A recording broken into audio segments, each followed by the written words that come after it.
મિત્રો કોમ્બિનેશનલ અને sequential circuit વિશે આપણે જોઈ ગયા. હવે આપણે મિત્રો જોવાનું છે હાફ એડર વિશે. પહેલી વસ્તુ તો હાફ એડર નું કામ શું છે? તો કોઈ પણ એલિમેન્ટ્સ ની અંદર એરિથમેટિક ઓપરેશન છે, સરવાળા, બાદબાકી, ગુણાકાર, ભાગાકાર, એની અંદર આ પ્રકારના એડર, સબટ્રેક્ટર એ બધી સર્કિટો યુઝ થતી હોય છે. તો હાફ એડર નામ જ છે એડર એટલે સરવાળો કરવો. તો કોઈ પણ બે બીટના એડિશન માટે જે યુઝ થાય છે એને કહેવાશે હાફ એડર. હાફ એડર ની અંદર કેટલા ઇનપુટ્સ હોય છે? તો બે ઇનપુટ્સ હોય છે. કેટલા આઉટપુટ હોય છે? તો બે આઉટપુટ હોય છે. કયા ઇનપુટ હોય છે? એ અને બી. આઉટપુટ કયા હોય છે? સમ અને કેરી. હાફ એડર નું મિત્રો ટ્રુથ ટેબલ જોઈએ. તો હાફ એડર નું ટ્રુથ ટેબલ યાદ રાખવું છે તો મેં તમને સરવાળા બાદબાકી વખતે આગળ ડિજિટલ ઇલેક્ટ્રોનિક્સ ની અંદર એક વસ્તુ શીખવાડી હતી કે 0 + 0 નો સરવાળો કેટલો થાય? 0. આ ટ્રુથ ટેબલ યાદ રાખવાનું છે મિત્રો. અને કેરી કેટલી આવે? 0. 0 + 1 સરવાળો કેટલો આવે? 1. અને કેરી કેટલી થાય? 0. 1 + 0 તો આઉટપુટ કેટલો થાય? 1. અને કેરી કેટલી આવે? 0. 1 + 1 આ મિત્રો યાદ રાખવાનું છે. 1 + 1 તો 1 + 1 નો સરવાળો 0 આવે અને કેરી કેટલી આવે મિત્રો? 1. યાદ રાખજો 1 + 1 = 0 અને કેરી કેટલી આવશે? 1. અને 111 હોય ને તો મિત્રો બંને 1 યાદ રાખવાના છે. શું યાદ રાખીશું?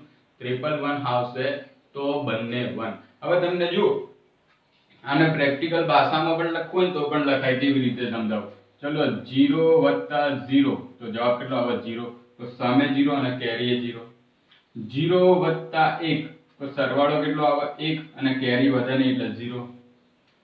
ત્રીજો પોઈન્ટ 1 + 0 તો સરવાળો કેટલો આવે? 1.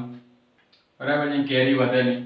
હવે વિધિ આપણે 1 + 1 મિત્રો ગુજરાતીમાં એક ને એક કેટલા થાય? 2 થાય કે નહીં થાય?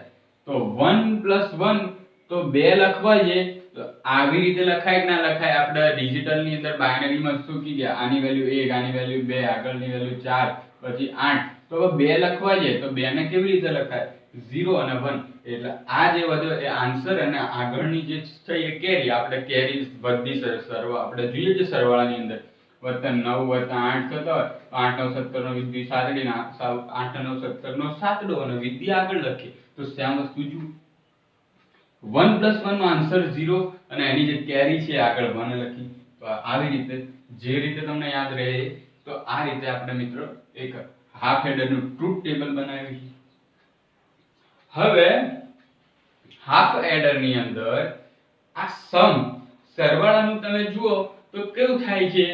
જ્યારે પણ સમાન ઇનપુટ્સ હોય તો આઉટપુટ 0 બની જાય. જો બંને 0 તો આઉટપુટ 0, બંને 1 તો આઉટપુટ 0. બંને અસમાન ઇનપુટ્સ હોય તો આઉટપુટ કેટલો મળે છે? 1. આ કોનું ટ્રુથ ટેબલ છે મિત્રો? યાદ આવે છે?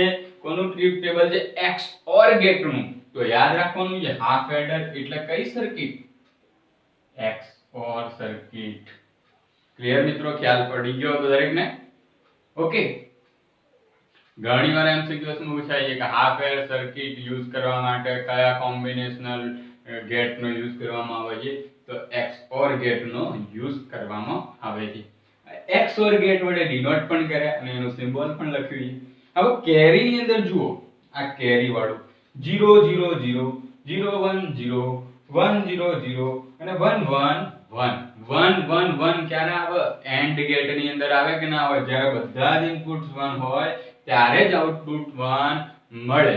તો એ કયો ગેટ આવે છે? And gate. એન્ડ ગેટ વડે આને ડિનોટ કર્યો કે ના કર્યો? તો યાદ રાખવાના છે એમસીક્યુઝ કયા કયા બને છે.